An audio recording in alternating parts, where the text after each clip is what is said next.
Voice of private ख़बरूं सिर सुचारे ख़बर शेयर कंदासीं हींअर। तालका किंगरी पीरकोट शहर खां। पीरकोट शहर में मुसलसल बरसातनि तबाहीअ खां पोइ हर हंधि हर जॻह मुकामनि कब्रिस्ताननि में बरसाति जो पाणी निकाले नथी सघियो। सिविल सोसाइटी वकीलनि शहरियुनि तोड़े सोशल वर्करनि सहाफ़ियुनि घणे अङ में एहतजाजी धरना में शामिल।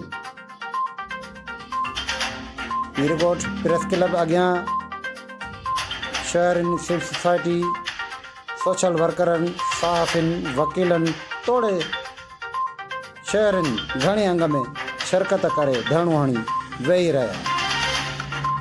शहरियुनि तोड़े आम माण्हुनि जो मुतालबो आहे त बरसाति जो पाणी क़दीम कब्रिस्ताननि में गुज़िरियल महीने खां वठी मौजूदु आहे, जिते कब्रिस्तान जी बेरुतमी ऐं क़बरूं मुसमा थियण लॻियूं आहिनि। शहरनि में सफ़ाई सुथराई जो अमल ज़ीरो लॻो पियो आहे।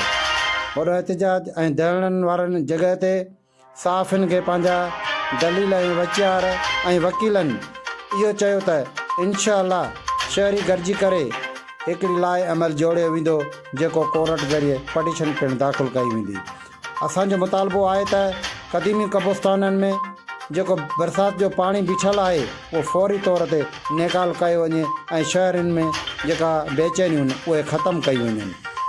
Voice of private J page खे लाइक करणु ऐं शेयर करणु न विसारींदा। पीरकोट प्रेस क्लब अॻियां एहतजाजी